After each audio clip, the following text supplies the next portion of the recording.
Aujourd'hui, le Grenier Jeanne-Teny a le plaisir de recevoir pour vous Philippe Coleman, pour un monde si tranquille et tectonique du temps. Un entretien mené par le savantissime Arnaud Delcorte. Aux lectures, celui-ci est l'auteur. Naître ou ne pas naître, voilà la question. Le cri d'origine enclenche la montre et lance la course. Après, tout s'en va. Voilà, bonjour à toutes et à tous. Effectivement, aujourd'hui, nous avons le grand plaisir d'accueillir Philippe Coleman pour son recueil numéro 37 des Chants de Jeanne, intitulé « Un monde si tranquille ». Et nous parlerons un peu aussi de son dernier recueil, publié au Coudrier, Tectonique du temps. Et l'éditrice Joëlle Billy est ici en ce moment avec nous. Alors Philippe n'en est pas à son coup d'essai, puisqu'il a publié plus d'une quinzaine de livres de poésie, 11 chez Demdel Éditions, si je ne m'abuse, entre 2015 et 2021, donc c'est une production quand même fort récente, puis chez Bleu d'Ancre et au Coudrier à présent. Alors tu as d'ailleurs reçu le prix de poésie Fondation Jean Cops en 2021, pour ton recueil Une vie insensée, aussi chez Demdel Éditions. Cette vie insensée. Excusez-moi. Pas de souci. Et je peux peut-être donner quelques autres repères biographiques te concernant. Alors, tu as commencé par des études secondaires classiques à Bruxelles, oui. Puis tu as fait des études d'interprétariat. Donc ça, c'était à l'Institut de traduction, supérieur... pas d'interprétariat. Ok, de traduction, à l'Institut supérieur de l'État des traducteurs et interprètes. Et là, ouais, effectivement, tu t'es spécialisé en traduction pour les langues anglaises et néerlandaises. Voilà. Okay. Alors en 1988, là tu as franchi une autre étape puisque tu as créé ta propre agence de traduction en Brabant wallon qui a été en activité jusqu'à peu près en 2011, quelque chose comme ça. Absolument. Et enfin, tu as relevé un autre défi professionnel puisque tu as été recruté au sein de l'unité de traduction française de la Cour des comptes européenne au Luxembourg. Voilà. Et c'est là que tu vis à présent. Oui. Voilà. C'est pas mal, hein ? Un point qu'il me semble important d'ajouter au plan littéraire, c'est que tu ne te limites pas à l'écriture de la poésie, mais tu as aussi publié 4 romans, des romans policiers, je crois, entre 2017 et 2021. Absolument. Donc on peut dire que tu es un écrivain assez prolixe, parce qu'en quelques années, tu as produit tout ça. Je me suis retenu longtemps. Ah, c'est ça. Est-ce que peut-être tu souhaites ajouter quelque chose, donc des éléments biographiques qui seraient éclairants par rapport à ta trajectoire d'écrivain ? Non, je pense que c'est assez bien résumé. Donc, ok. Voilà. Il y a encore en plus. Comment ? Il y a encore en plus. Non. Tout est dit. Tout est dit, oui. Donc peut-être qu'avant d'entrer dans la poésie, je pourrais déjà te demander comment tu vois, ou si tu vois une connexion entre l'écriture poétique et la prose de genre que tu écris, puisque ce sont des romans policiers. Des romans policiers, oui. Est-ce que c'est très différent dans l'esprit, dans la pratique pour toi ? Oui. Je dirais, de toute façon, c'est extrêmement différent, c'est aux antipodes.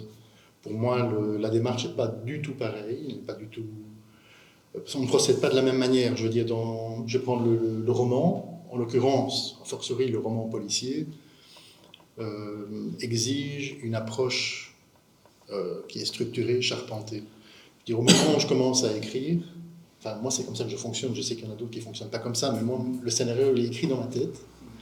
Donc au moment où je commence à écrire le prologue, parce que j'écris dans l'ordre en fait, je n'écris pas des chapitres épars, j'écris dans l'ordre. Au moment où j'écris le prologue, je sais où je vais. Après bon, j'ajoute des détails, chemin faisant, mais disons que le squelette, je l'ai, je sais déjà qui est le coupable, etc. Et je sais comment je vais amener le lecteur, voilà. Donc ça c'est ma démarche, donc il y a... Oui, c'est vraiment de la structure et de la charpente. Et je dirais même presque, par jeu de mots, qu'il y a une préméditation, quoi. Je sais ce que je veux faire. En revanche, en poésie, on est davantage dans l'étincelle, dans le jaillissement. C'est quelque chose qui vient, un poème, en tout cas chez moi, le poème naît, comme je l'ai dit, d'une étincelle, ça peut venir d'une idée, d'une association d'idées, d'une image, même d'un son.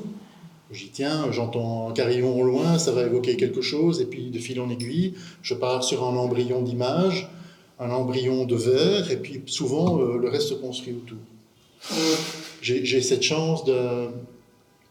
Enfin, c'est mon métier qui veut ça, parce que j'ai été formaté pour écrire, entre guillemets, correctement du premier coup, pour éviter de perdre du temps. C'était un argument purement économique, mais même dans mon écriture, je dirais créative, j'essaie d'être plus ou moins bon du premier coup. Je retravaille assez peu mes poèmes. Donc généralement, quand un poème naît, je le garde tel quel. Si je le modifie, ce sera de toute façon légèrement, et toujours par rapport à des images que j'aurais déjà pu utiliser. Voilà, ça c'est les deux grandes différences. Donc d'un côté, quelque chose de prémédité et qui est vraiment charpenté, de l'autre, bon, on en parlera certainement. C'est pas que mes poèmes sont pas structurés du tout, c'est pas ça du tout que je veux dire, mais c'est, voilà. Et donc c'est plus du jaillissement. Voilà. Bah, tu nous en dis déjà pas mal sur ta pratique, alors maintenant on peut peut-être passer réellement à l'objet du jour, enfin un des deux objets du jour, Un monde si tranquille, hein, voilà. Donc c'est un recueil de 25 poèmes qui est très en phase avec l'actualité. Tu nous en diras un peu plus. Il y a plusieurs thèmes, hein, ça va des atrocités de la guerre, il y a les fake news, il y a les dérives de nos sociétés capitalistes prises dans leur ensemble, surconsommation, la misère de certains, etc. Alors, par rapport à ça, le titre est un brin ironique, évidemment. Est-ce que tu peux nous expliquer ce choix et nous décrire un petit peu la genèse de cet ensemble de poèmes-ci? Oui. Je vais commencer par la genèse. Quand Baba m'a demandé si j'acceptais d'apporter une contribution à la série des chants de Jeanne, j'ai dit oui tout de suite, tout en étant conscient, dès le départ, d'une contrainte. Pas une contrainte de temps, parce que le délai était royal, mais une contrainte de volume. Je parle en quantité de textes, il faut 25 textes. Or, mes recueils en font toujours minimum 50. Et donc là, j'avais un problème de... Enfin, c'est pas vraiment un problème, mais j'avais un défi de concision. Alors, est-ce que j'en suis arrivé à écrire ce recueil? J'avais quelques poèmes épars que je ne parvenais pas à raccrocher à des recueils, à d'autres projets. Et je me suis dit, bon, j'en avais écrit un, notamment celui sur les abus de pouvoir, celui sur le système du capital. J'en avais 4 ou 5 en fait, qui étaient là en vrac, que je gardais au chaud, mais ne sachant trop qu'en faire. Je me suis dit, tiens, l'idée ce serait de les mettre ensemble et de couvrir quelque part la marche du monde. Et il se trouve qu'à ce moment-là a éclaté la guerre, l'agression de la Russie contre l'Ukraine, une guerre que les Européens et les Occidentaux ont vécue de manière plus sensible, j'ai envie de dire, que la guerre qu'il peut y avoir au Yémen ou autre. Bon, c'est dû à mon avis, c'est culturel, etc. Et puis c'est au port de l'Europe. Enfin, il y a tout un contexte qui fait que nous, occidentaux, été plus sensibles à cette guerre et on en a parlé beaucoup plus. Et donc, par rapport à cette guerre où nous avons pu nouer des relations, je ne vais pas entrer dans les détails, mais des relations humaines avec des gens de là-bas, franchement, ça m'a vraiment inspiré. Et là, j'ai eu une série de textes, enfin 4, 5, 6 textes sur la guerre qui sont dictés par ça, mais qui pourraient très très bien s'appliquer à ce qui se passe maintenant entre Israël et le Hamas, et toute autre guerre en fait. Hein, parce que bon, quelque part, je ne nomme jamais l'agresseur ou l'agressé. Toute guerre est une, entre guillemets, saloperie, hein, excusez-moi le mot. Voilà. Hein, comme disait Valérie, c'est quoi la guerre? C'est les gens qui se connaissent et qui ne s'entretuent pas, qui font faire à des gens qui ne se connaissent pas et qui s'entretuent le sale boulot, quoi, en gros. Bon, j'ai mis les choses à l'envers, mais c'est l'idée, quoi. Voilà. Oui, en effet, tu ne précises pas les situations. Voilà. Voilà. C'est pour ça quand tu dis c'est d'une brûlante actualité, je pense qu'il aurait été édité il y a 20 ans, ou il serait édité dans 20 ans, il serait toujours d'une brûlante actualité. Ouais. On est là, mon petit trait, tu sais. Oui, malheureusement, c'est toujours d'actualité. Bon, voilà. Mais particulièrement maintenant, donc on peut s'y demander si l'un avait inspiré l'autre ou si c'était venu avant. Voilà, la guerre en Ukraine, en fait, a été le déclencheur. En tout cas, c'était le catalyseur de ce recueil. Oui. Donc, oui, je peux peut-être lire à ce propos-là les premières pages. Donc, effectivement, il n'y a pas de situation précise. On ne peut pas dire si c'est l'Ukraine, si c'est Israël, etc.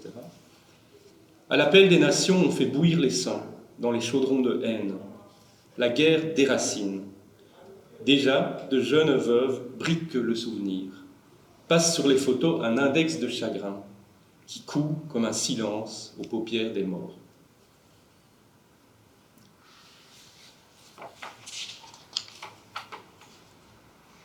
Tant de jours disloqués par les vents de la guerre, tant de destins scellés par les jeux de pouvoir, et tous ces trains d'exil creusant fosse commune pour les vies d'avant.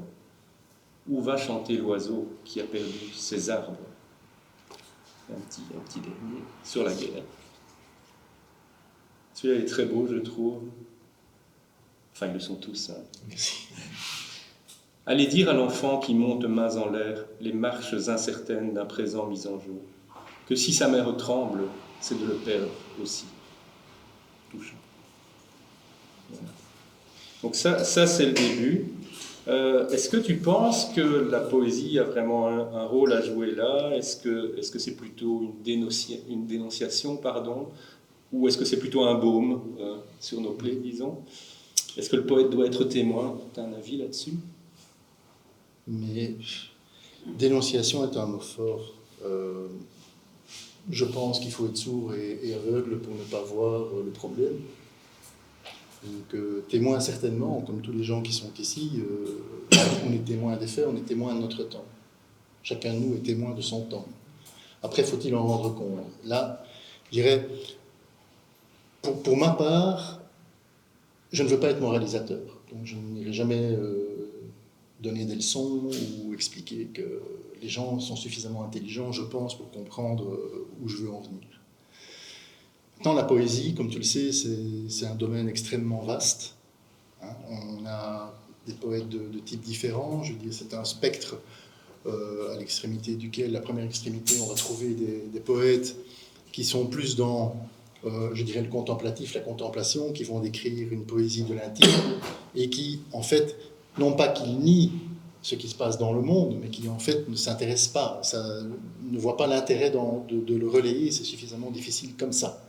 Et à l'autre bout du spectre, on trouve des poètes qui, je dirais des poètes militants, beaucoup plus engagés, presque, oui, vraiment engagés, qui vont dénoncer, parfois avec des mots crus, violents, virulents, ce qui se passe dans le monde. Et là, on a une poésie de l'actualité, quoi. Ils sont non seulement témoins, mais acteurs aussi. Moi, je me situe quelque part entre les deux. Oui, j'allais dire, on peut être les deux, et à certains moments être l'un ou être l'autre. Oui, c'est ça. Je pense que voilà. Moi, je pense que je me situe quelque part entre les deux, mais plus près des contemplatifs que des révolutionnaires, quoi.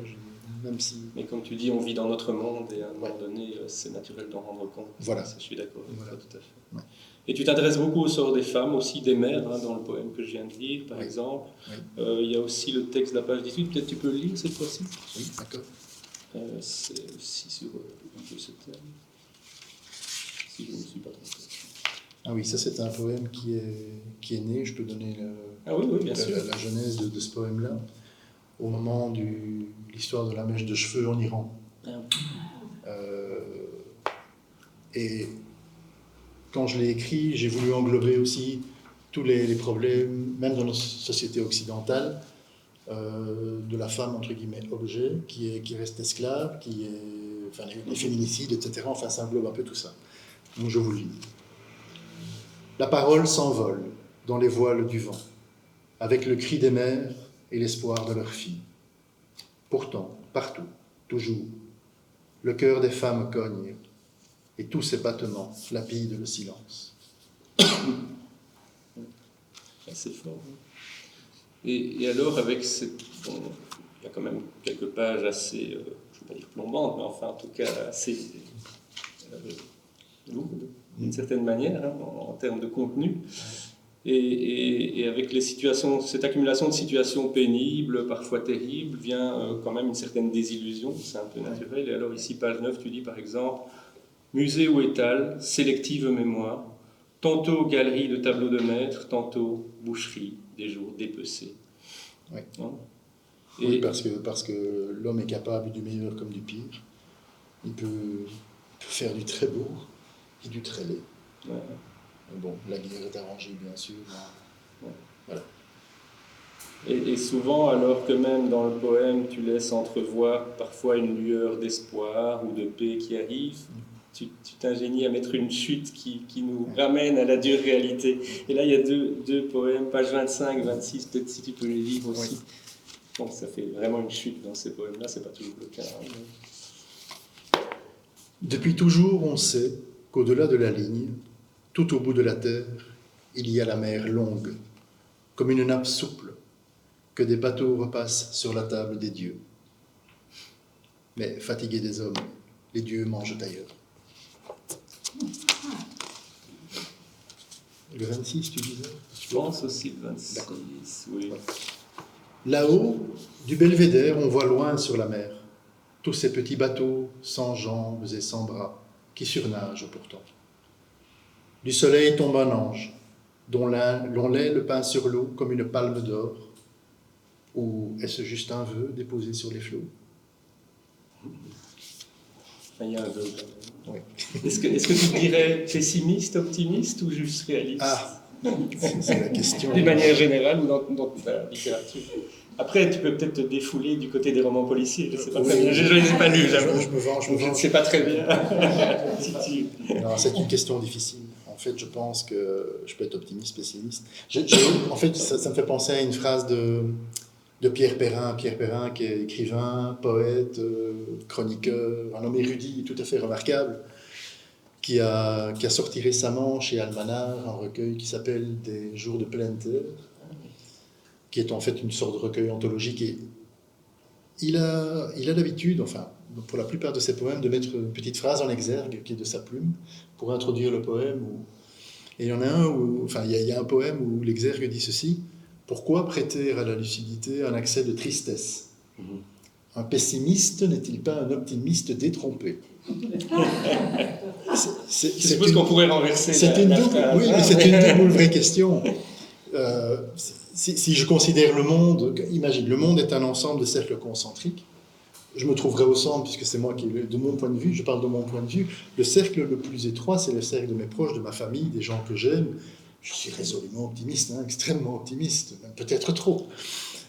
Mais à mesure que le cercle s'élargit, mon pessimisme va croissant. Si j'en arrive à la société au sens large, ou alors à l'international, on ne parle même pas, je ne vais pas faire de géopolitique ou de géopoétique ici, c'est une catastrophe, je suis extrêmement pessimiste.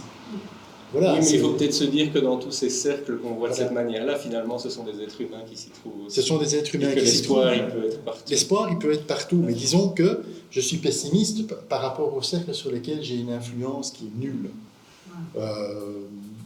Quand je suis avec les gens que j'aime, il y a une interaction, une véritable interaction. Moi, tu vois ce que je veux dire, quoi, oui, au niveau international. Je suis un tout petit bonhomme sur l'échiquier du monde. On n'a pas tellement de levier là-dessus, voilà, effectivement. Exactement. Et par rapport aux thèmes donc, que tu abordes ici, il y en a quelques-uns quand même, qui sont plutôt pas très positifs en général. Oui. Mais est-ce que ce sont des thèmes récurrents dans ton œuvre? Est-ce que tu peux un peu nous dire quels sont tes thèmes de prédilection? Ou est-ce que tu as sélectionné particulièrement? Tu me l'as un peu dit déjà. Oui, disons que dans ce recueil-ci, c'est plus une collection, une série de poèmes sur des thèmes pas forcément joyeux, comme tu l'as dit.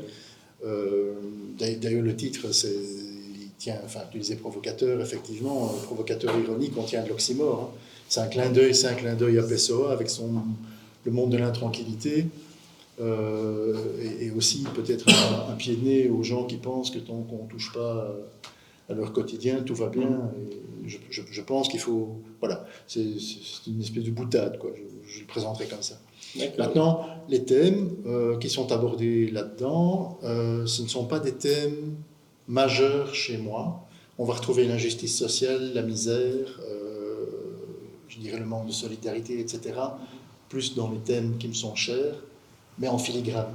Tu vois, c'est un prétexte pour pouvoir parler des thèmes qui me sont chers, en fait. D'accord. Et puis, bon, face au constat vraiment très grave que tu fais dans ce monde si tranquille, tu développes quand même une certaine sagesse à certains moments qui mène à des appels, voire même des injonctions, je dirais, qui sont très belles. Et j'ai épinglé 2 textes à ce propos-là. Il y en a un ici à la page 16 qui dit « La liberté, mon frère, est un lointain combat. On la prend pour acquise, elle n'est que précaire. Elle est comme le feu, au premier pas de l'homme, quand le laisser s'éteindre faisait mourir de froid. » Et alors, un autre que j'avais vu, c'était page 21. « Jeunesse, dresse-toi et puise dans ta force. Bois la vie au rouleau ou à la courte paille, selon ton taux d'audace ou de superstition. Remets le monde au monde, puisqu'il cherche à renaître. » Donc ça, par contre, là, on voit ton espoir, une résurgence Puisque moi, je n'ai pas réussi. Donc, il faut bien que je demande aux gens de prendre la relève, tu vois. Je pense non. Mais ça peut être toi aussi. Oui, mais... le jeune. Gentil, mais... Voilà. On a tous plein de vie. Oui.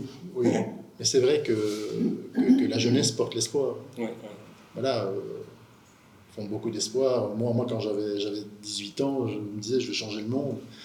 Et puis à 21, ben, non, ça va être difficile. Et puis à 30, ben non, ça va pas être possible. Et maintenant, ben, On peut changer un peu le monde. je compte un peu sur les autres. Sur la relève. Sur la Mais relève. tu montres de l'espoir, des Oui, timides oui. espoirs. Ah oui, oui, mais moi je suis persuadé qu'il y a... Opposer la lumière au masque des rideaux, des fenêtres fermées, et proposer le jour dans l'ampoule de la nuit, comme une étoile au nord. C'est de l'espoir, ça, Oui. un petit peu. Absolument. Et à la page 27,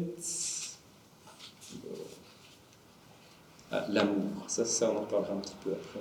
Ouais. Décalé dans l'amour, on cherche à sa hauteur quelques brins d'espérance. Le moindre filet d'air pour respirer encore, malgré l'apnée du monde. Ouais. C'est vous. Je voulais terminer par celui-là. Vas-y. Non, Tu voulais... pardon. Dans le non, pas terminer, terminer le recueil. Oui. Et c'est le dernier poème du recueil. Ah oui, juste. Parce que c'est la note, c'est cette note d'espoir. Ouais. Est-ce qu'on a, en tant que poète, un rôle à jouer? Est-ce qu'on doit ouvrir les yeux de nos semblables? Est-ce que tu penses que... on doit être un peu prophète? Certains le sont, peut-être? Ah, non, je ne suis pas prophète ni prêtre. Je n'ai pas la prétention ni l'ambition de mener un troupeau de brebis égarées, enfin, le remettre sur le droit chemin pour autant qu'il soit vraiment égaré. Peut-être moi qui m'égare, on ne sait pas.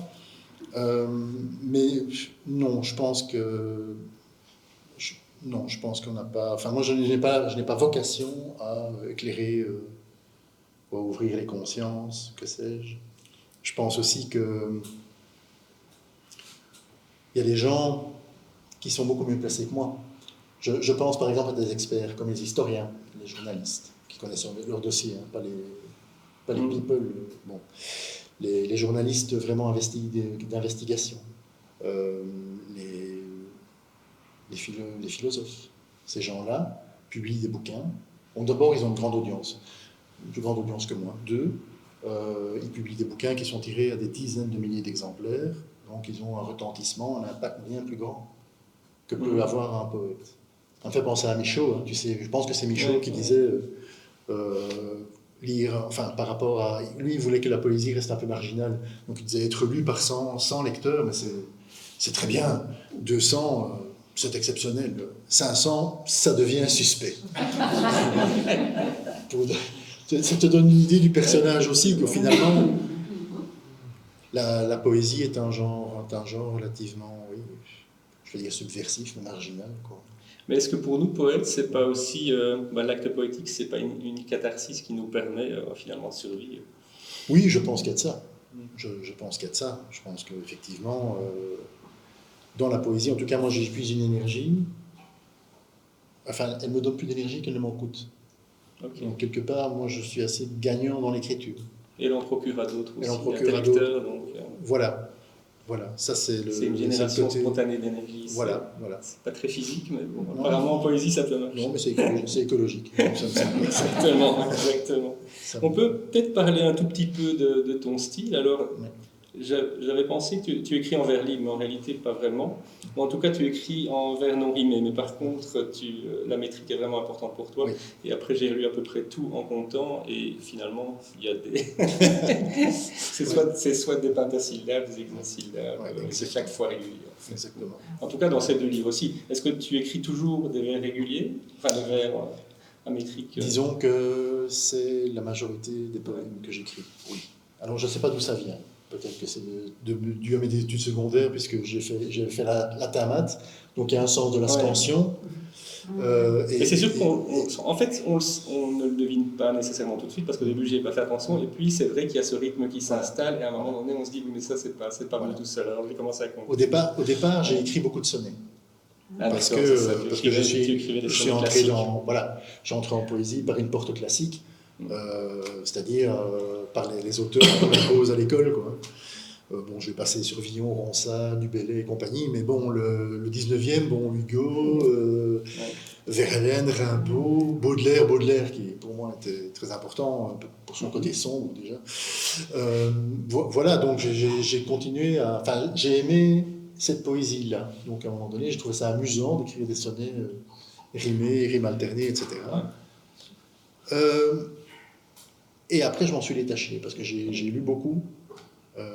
Quand j'ai lu Supervielle, quand j'ai lu Apollinaire, j'en ai lu d'autres. Enfin bref, j'ai pas lu, en fait, tant que ça, hein, je tiens à le dire. Mais disons que ça m'a aidé à me détacher. Ouais.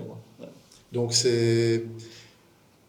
Pour répondre à ta question, oui, souvent j'écris de manière assez régulière, dans des rythmes réguliers, donc 6 pieds, 6 heures, 6-1, et de 6 pieds, 6 sur 6 souvent, parce que je trouve qu'il y a un rythme et il y a une certaine mélodie. Pour moi, la mélodie est très importante. Je veux dire, dans les auteurs que je lis, j'ai besoin aussi d'entendre la musique. Parfois, je n'entends pas de musique. Et ça ne veut pas dire que le poème ou le poète ou la poète est mauvaise, mais c'est simplement, je suis pas emporté, quoi. Ça arrive. Voilà. Tu parlais de Baudelaire, tu serais plutôt Baudelaire que Rimbaud? Oui. Ok. Et dans Baudelaire, plutôt pas la prose alors. Plutôt spleen, enfin. Donc effectivement, ta poésie, elle apparaît comme ça, en tout cas, elle apparaît ronde, comme ça, douce, euphonique, elle passe très bien, et c'est sans doute lié à ce rythme, mais aussi au choix du vocabulaire. Bien sûr, il y a des traits saillants, des retournements, des flèches ironiques, ça on a déjà vu, voire parfois désespérés. Et tu aimes jouer sur les mots, et ça on verra un petit peu plus avec Tectonique du temps, si on a encore le temps d'en parler après. Et dans ton style, tu nous l'as déjà plus ou moins dit, mais donc il y a quand même une évolution entre. Donc au tout début, c'était quoi? C'était des alexandrins ou... Oui. En fait, j'ai écrit à l'adolescence. Hein. Donc j'ai écrit de mes 15-16 ans. C'est ce qu'on apprenait à l'école, en études classiques. Pas dire que je copiais, je faisais du Baudelaire de bas étage, hein, c'est pas ça. Enfin, disons que c'était quand même un peu ça. Et puis, à partir de j'ai écrit, je veux dire, jusqu'à 22 ans, grosso modo. Et puis après, j'ai eu une longue traversée du désert, parce que dans ma vie antérieure, mon métier me pompait vraiment toute l'énergie créative que je pouvais avoir, vraiment. Je travaillais beaucoup pour des agences publicitaires, etc. Donc moi, le soir, j'étais cuit. En plus, avec des journées de 14-15 heures, c'était extrêmement difficile. Soit, je ne me plains pas, c'était une très belle vie. Et puis après, depuis que je suis à la Cour des comptes européenne, il faut bien dire que les textes que je traduis ou que je révise sont nettement moins créatifs. Hein. Ça parle d'audit, d'économie, donc c'est... bref, ça me laisse quand même une grande part de créativité inexploitée. C'est là que je me suis remis, à partir de 2012, je me suis remis à écrire de manière progressive et à lire de plus en plus, parce que je lisais quasi plus pendant mes 25 ans de désert. Oui, voilà. Mais donc tu as ressenti un manque à un moment donné, il fallait revenir à ça. Ouais. Et est-ce que la musique ou d'autres arts ont un rôle dans ton travail? J'imagine que oui, et déjà par le fait que tu illustres beaucoup de tes recueils, donc ça c'est plutôt pour les arts visuels ou plastiques. Oui. Mais par exemple la musique... Oui. Parce qu'il y a de la musique, tes mots sont musicaux, c'est clair. C'est peut-être un lieu commun de dire ça pour la poésie. La musique, comme je te disais, la mélodie, il faut une mélodie, il faut une musique dans le poème. Bon, je suis un enfant du rock, hein, donc je suis tombé dedans étant petit, et donc toi aussi. Donc il y a quelque part, tu as un héritage musical, dans mon cas très anglo-saxon. Hein, donc, et voilà, il faut que ça donne, quoi. Maintenant, c'est marrant, parce qu'en fait, à l'adolescence, j'avais un groupe de rock, tu vois. Donc, oui, d'accord, tu as joué. Donc tu joues d'un instrument? Je jouais, disons. Je gratouillais. La guitare? Et je chantonnais. Hein, voilà. Mais ça pour te dire que c'est moi qui écrivais les textes. Ouais. Et donc, la musique et le texte, c'est quelque chose qui m'a toujours suivi. Et donc là, après, tu es allé vers l'essentiel, vers le texte, et aussi au fil de ta carrière en poésie, disons, vers quelque chose de plus épuré, peut-être. Oui, plus épuré, quelque chose de plus simple, de plus rond. Hein, tu disais rond, mais je pense que un 6-1 composé d'hexamètres, d'hexasyllabes, c'est rond, en fait. Hein, c'est carré, tu me diras, mais c'est rond. Quand on le lit, c'est rond. Voilà. Si on veut. Voilà. Donc tu n'es pas comme Verlaine pour l'impair, pour la musique. Non. Ok. Et une question qui me tarabustait aussi, c'est, sachant que tu es effectivement traducteur et donc que tu maîtrises excellemment bien, je suppose, l'anglais et le néerlandais, est-ce que tu n'as jamais essayé d'écrire, peut-être pas, enfin oui, en néerlandais, pourquoi pas, ou en anglais? Non. Est-ce que ça t'a jamais tenté d'écrire dans une Je langue me qui ne suis soit pas ta langue contenté- maternelle? Je me suis contenté d'écrire des paroles de chansons. Enfin, Ouais, mais voilà. pour la poésie, ça pour la ne t'attire poésie, pas. non. Et en fait, ça vient aussi de mes études. C'est-à-dire que sur le plan déontologique, un traducteur, en principe, ne traduit que vers sa langue maternelle. Donc, la seule langue qu'elle est censée maîtriser. Donc, je sais bien que dans certaines sociétés, demandent de traduire croisé, mais normalement, non. En plus, ça m'intéresserait de voir un de mes poèmes traduit par un anglophone.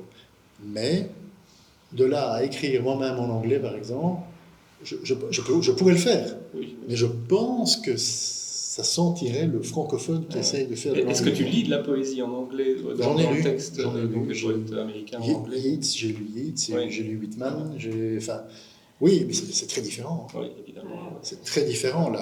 La finesse et la manière de rendre. La manière de rendre, c'est pas du tout commune en tout cas. Oui, oui.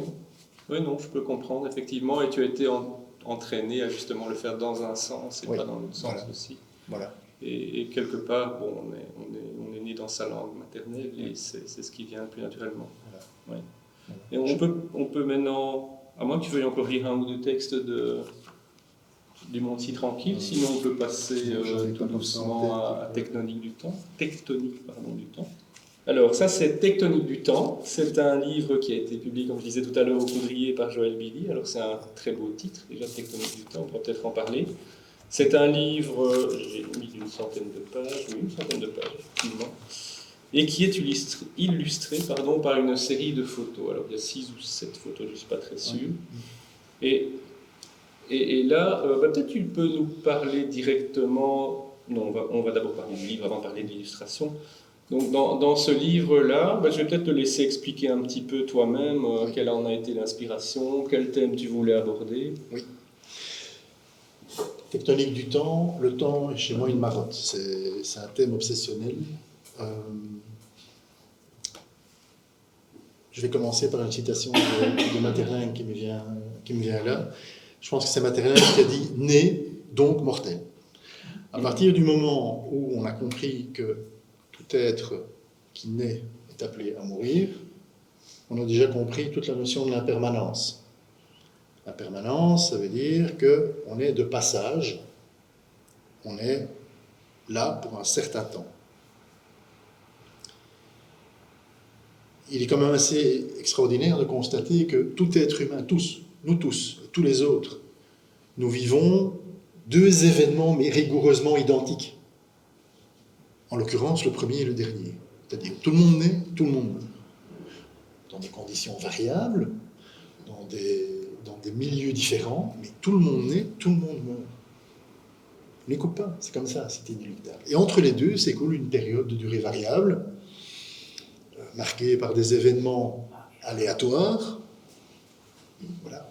Et cette durée, on doit essayer d'en faire le meilleur usage possible. C'est la question principale de toutes les philosophies. Voilà, en quelque sorte.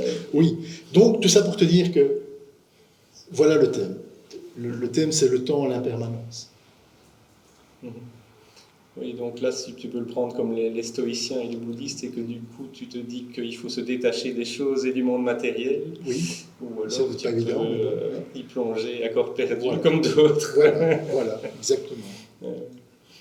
Et oui, je reviens quand même aux illustrations, parce qu'ici, il y a une série d'illustrations qui sont intrigantes en réalité, parce que je ne sais pas si tu veux divulguer ce que c'est. Je peux. Ça ou pas, va vous faire rire. Moi, je suis curieux et j'ai envie de le savoir. Ça va vous faire rire. En fait, Vous voyez ce genre. pourquoi ce genre d'illustration-là? La couverture, ça représente quoi? Mais justement, c'est la question J'y viens. que je lui pose, s'il veut bien y répondre. Le temps est par définition quelque chose d'impalpable. Donc moi, je cherchais une illustration qui comporte à la fois Ça, ici. du sombre et du lumineux, de l'ombre et de la lumière, parce que finalement la vie c'est ça. Je voulais quelque chose d'assez rond, parce que la vie, voilà, la vie c'est rond, c'est un cycle. Hein. Voilà, alors bon, je vais les révéler parce que Ce sont des photos. ce sont des photos, ce sont toutes des photos, une même photo que j'ai retravaillée et voilà, c'est... Pour moi, ça évoque un œil, mais bon. C'est bon. Je pense que je peux le dire parce que de toute façon, Ah, quelqu'un l'avait trouvé. Si quelqu'un l'avait trouvé, il y a des gens qui savent. Suspense. Voilà. C'est une photo d'une vinaigrette. Ah oui. Donc c'est une vinaigrette dans le fond d'un plat. Une émulsion, ouais, d'accord. Voilà. Bravo, il fallait le deviner quand même. Quelle imagination. Donc on voit le côté gourmand, ouais, qui n'apparaissait pas nécessairement à la lecture. Mais tu vois quand même que c'est du vinaigre. Hein, donc J'avais pas- ça pique un peu. Non, je rigole, mais Ah oui, d'accord, ça pique ouais. un peu. Voilà, donc je voulais ça. Après, j'ai retravaillé la photo. Au départ, je l'ai faite en noir et blanc. Et puis, j'ai commencé à ajouter J'espère des que touches ta de vinaigrette n'était pas bleue comme ça, parce que sinon... Donc, oui, le sujet du livre, c'est le temps. Hein. Voilà.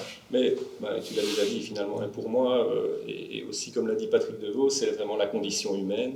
Donc il y a des beaux textes sur l'amour, la mort, etc. Et alors, je vais peut-être lire soit, si je ne me casse pas la figure, ce que disait Patrick Deveau dans son article, il a écrit sur toi ici dans Reflet Wallonie-Bruxelles, juste 2 lignes. Hein. Donc, il dit « On rejoint parfois ici l'oublieuse mémoire chère à Supervielle ». Tu mentionnais justement Supervielle tout à l'heure, donc c'est pas tout à fait une coïncidence.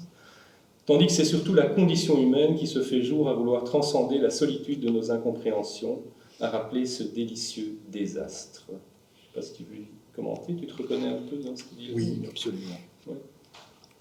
Donc on peut peut-être lire quelques... Enfin, tu veux ajouter quelque chose? Non, par rapport à Délicieux désastre, c'est Délicieux son mot qui se trouve dans le recueil. Ouais. Bon, encore un oxymore. Ouais. Hein, comment est-ce qu'un désastre peut être délicieux? Parce que la vie, de toute façon, elle finit mal. Hein, bon, enfin, elle finit mal. Elle finit. Je dis, voilà. Et donc, quelque part, c'est un désastre parce que tout ce qu'on a construit, on le perd.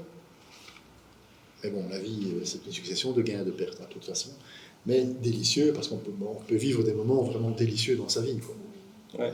Donc, Et là-dessus, on peut peut-être embrayer par une petite lecture, parce qu'il y a des pages 22 à 25, il y a des textes sur l'amour.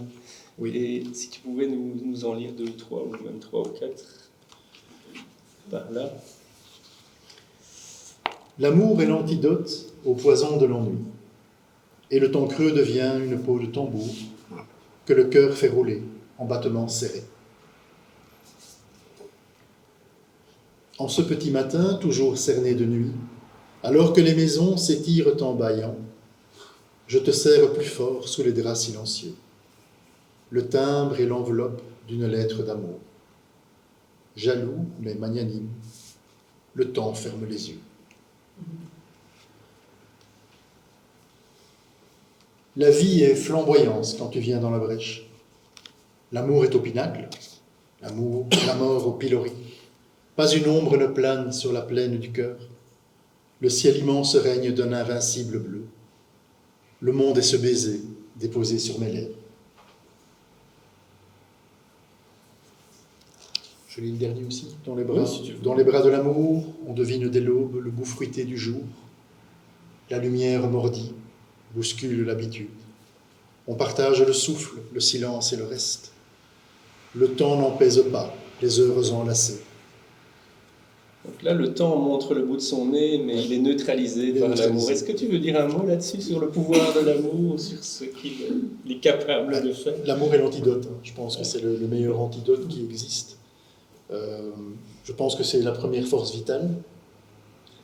Je pense que sans amour, on n'est rien du tout. Une vie sans amour, pour moi, c'est quelle perte de temps, hein, en gros. Je pense que c'est l'amour te porte. L'amour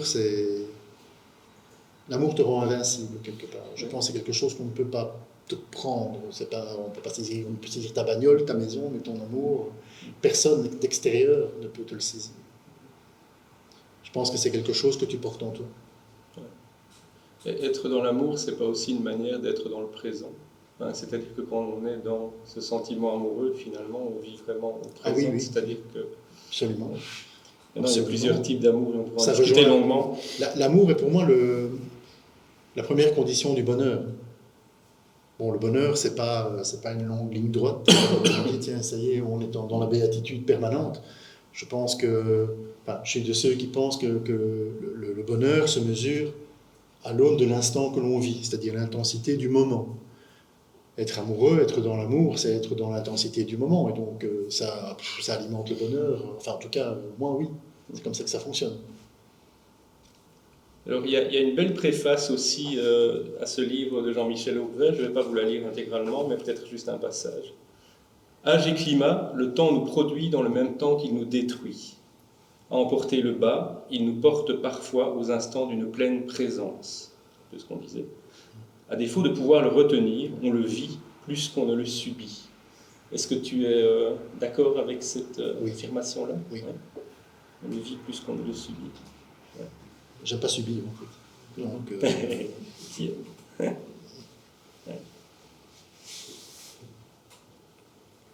Est-ce que l'amour permet de défier l'outrage du temps, ou l'ouvrage du temps? Est-ce qu'il permet de défier la mort? L'ouvrage du temps, oui, parce que je pense que quand tu es dans l'amour, tu traverses beaucoup plus facilement les épreuves de la vie. Je pense que c'est... Enfin, j'enfonce une porte ouverte, je m'en rends bien compte. Mais oui, je pense qu'effectivement,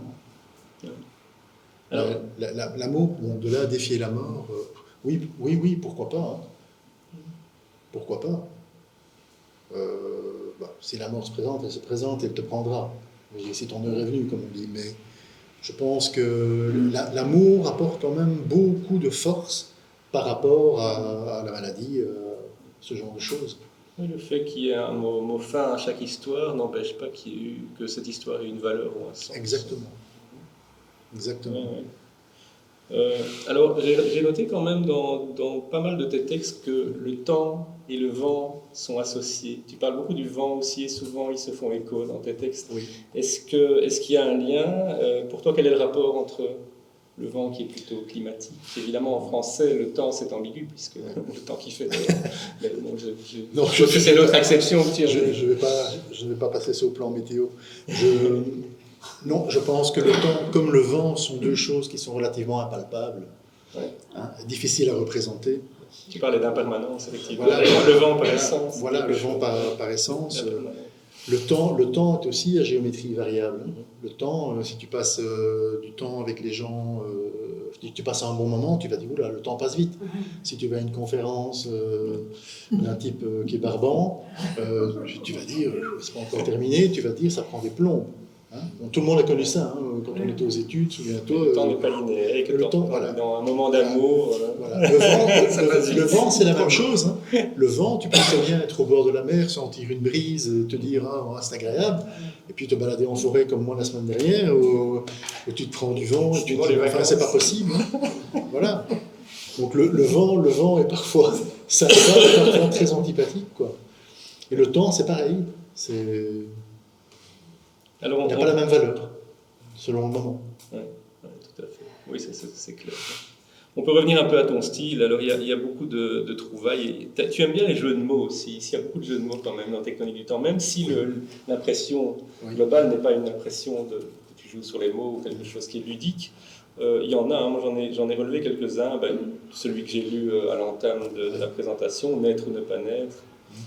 Le temps se poisse, le temps passe, le temps se poisse. Changer l'eau des fleuves, ça évoque une chanson de Victor Laszlo. Oui, c'est pas faux. Le temps remue la plaie. Bon, d'habitude, c'est pas le temps qui remue la plaie. Bon. Ce miroir sans tact.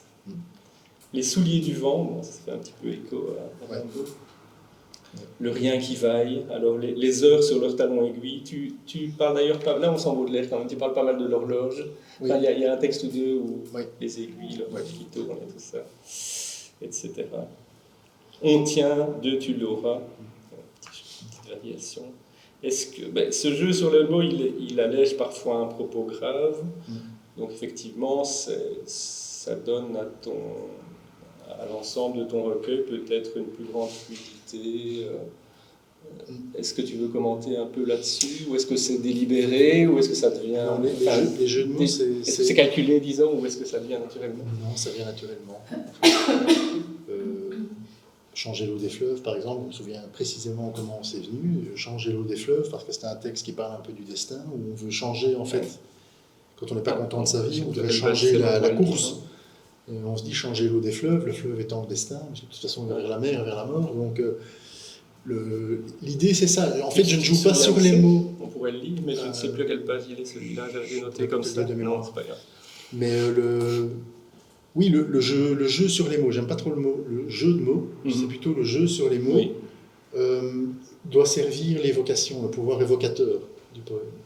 C'est-à-dire que je ne cherche pas le calembour, ça c'est certainement pas. Le calembour n'a rien à faire. Non, ça c'est évident dans le texte. Mais oui, certains, enfin, c'est des images qui me viennent. Après, le temps qui tourne sur les talons aiguilles, les heures, Ouais. bon, bref, voilà, quoi, elles sont deux. Enfin, tout ça n'est pas calculé, ça me vient comme ça. Parfois, je sens qu'il y a des feux d'artifice Ouais, dans ouais, la c'est tête ça. à certains moments, et ça sort super bien, c'est magnifique. Après, il y en a que je garde pas. Mhm. Donc, je dis, bon, ça c'est un peu. Là, je suppose qu'il n'en faut pas trop, Non, il n'en faut pas évidemment, trop. mais là, c'est bien. Et il y a aussi des vers superbes, alors je peux en citer, j'en ai noté là quelques-uns. Un peu de feu secret pour torréfier le temps, ça c'est vraiment. Et puis un autre, et le temps creux devient une peau de tambour que le cœur fait rouler en battements serrés. Je suis un homme rauque, éraillé au-dedans. Là, tu peux peut-être dire un mot là-dessus.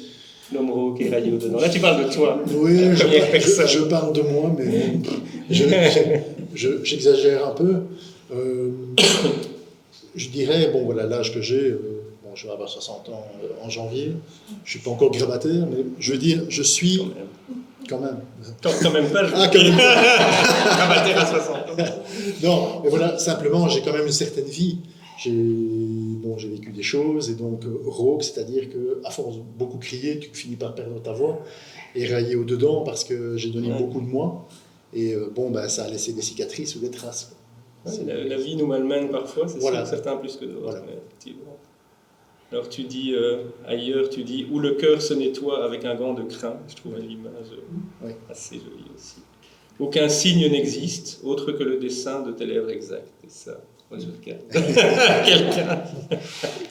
Est-ce que tu veux faire quelques lectures à ton choix, hein, pour montrer un petit peu finalement ce qu'il y a dans ce recueil?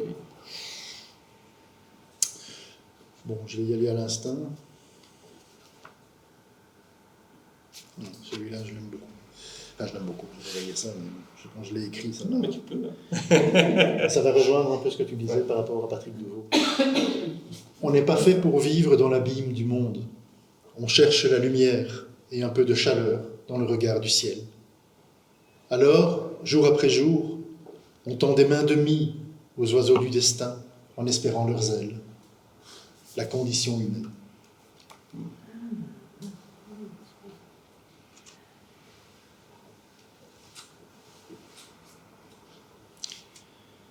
On vit de bonne foi, entre monde de piété et démons interdits, à chercher l'impossible dans les replis du monde.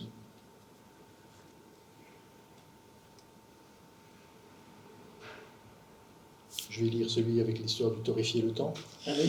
À défaut du meilleur, on évite le pire, en sauvant comme on peut la part de rêve en soi. Et on franchit les murs des braises dans les poches, un peu de feu secret pour torréfier le temps.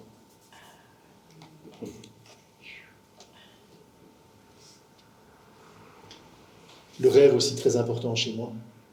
C'est ce qui, avec l'amour, c'est ça que parfois on me dit, tu es un peu utopiste. Tu vois, donc, oui. Tantôt pessimiste, mais quand même utopiste, donc je suis un peu... Oui, il faut l'être. Oui. Parfois, un brin de rêve nous pousse à traverser le temps sans y penser, sans même regarder, en espérant qu'un train nous happe et nous emporte, comme le vent la feuille dans le grand tourbillon d'un ciel à inventer.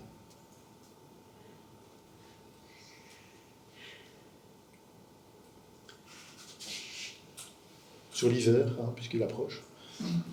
Ici, en plein hiver, le ciel cru s'accroupit sous le long vent gelé qui fait la mer schisteuse.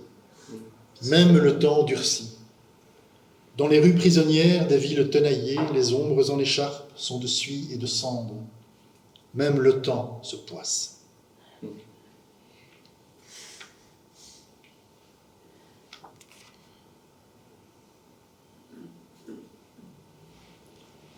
Un peu plus pessimiste. Allez. Les jours de longue haleine Quand la lumière tourne et fait cailler le ciel, le temps nous colle aux doigts comme un mauvais sirop. Nul ne sait quelle clé remonte la pendule.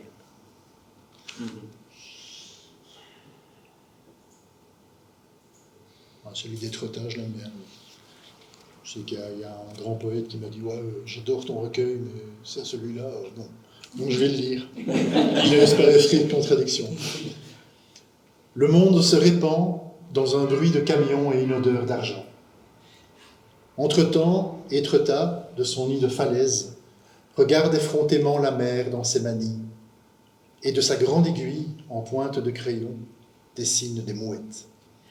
Ouais, je ne sais pas qui était le grand poète. Mais... Tu le connais peut-être, je te le dirai en aparté, en voix off. Non, parce qu'il a eu un commentaire très très élogieux. Okay. Et celui-là, il le trouvait. Il n'aimait pas Entre-temps et Tretat. Voilà, juste pour dire ça. Voilà. Un poème d'amour. Au demeurant, je reste. Je reste malgré mon peu de souffle, malgré mes yeux trahis et mes mains imprécises. Malgré mon corps qui tangue, je reste. Je reste pour ta voix et ses aubes, l'inlassable soleil. Il est là le sens de la vie.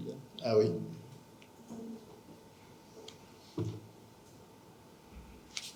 Tu voulais peut-être le lire, celui-là ? Ouais, oui, comme tu veux. Ou tu le liras. Allez, je vais te clôturer avec le dernier, celui qui ferme le recueil, qui est un peu comme une sentence, en fait, pour bien montrer qu'en fait on ne sait rien. On vit aveuglément dans l'à peu près du temps, ni en retard, ni en avance, peut-être à l'heure, sans certitude. C'est toujours une recherche, la poésie. Hein. Il y a toujours à creuser. Oui, absolument. Ouais, c'est beau. Je ne sais pas si tu veux parler peut-être un petit peu de projets que tu as à présent. Oui. Cet entretien. Oui. Si tu en as. J'en ai. Littérature, je veux dire. Enfin, pas de roman. Pour l'instant, il n'y a pas de mort sous le... Non, il n'y a pas de mort sous le tapis.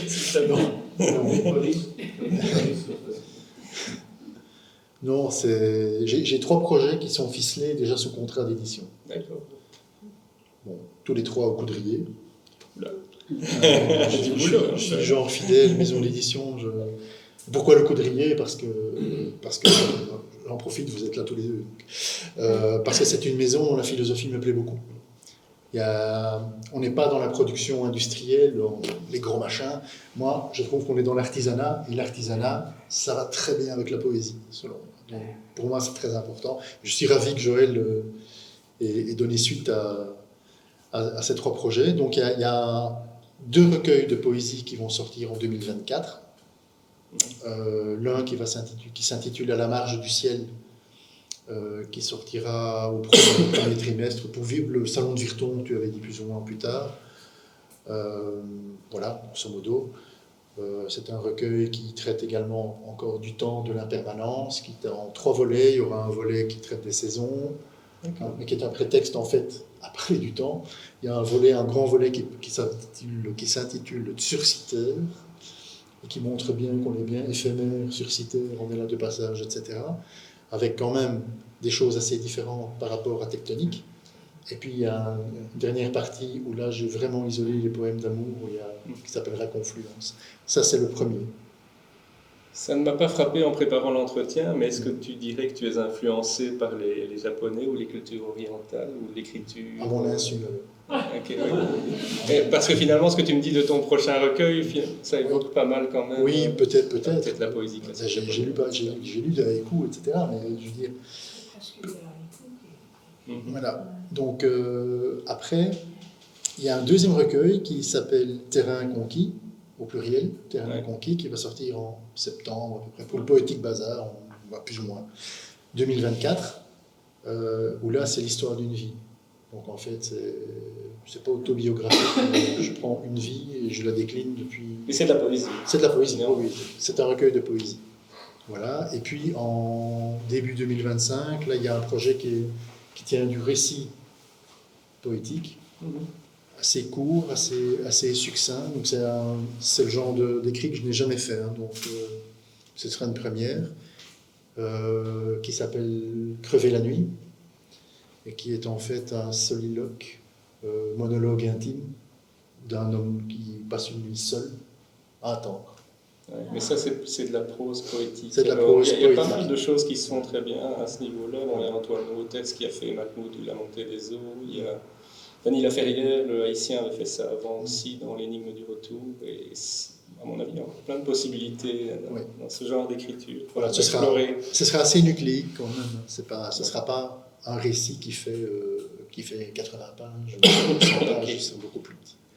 Beaucoup plus petit parce que ce sera ce que j'aurais... Enfin, ce que j'ai souhaité, enfin disons mon objectif quand j'ai écrit ça, c'était que le lecteur puisse presque rentrer dans la nuit, quoi.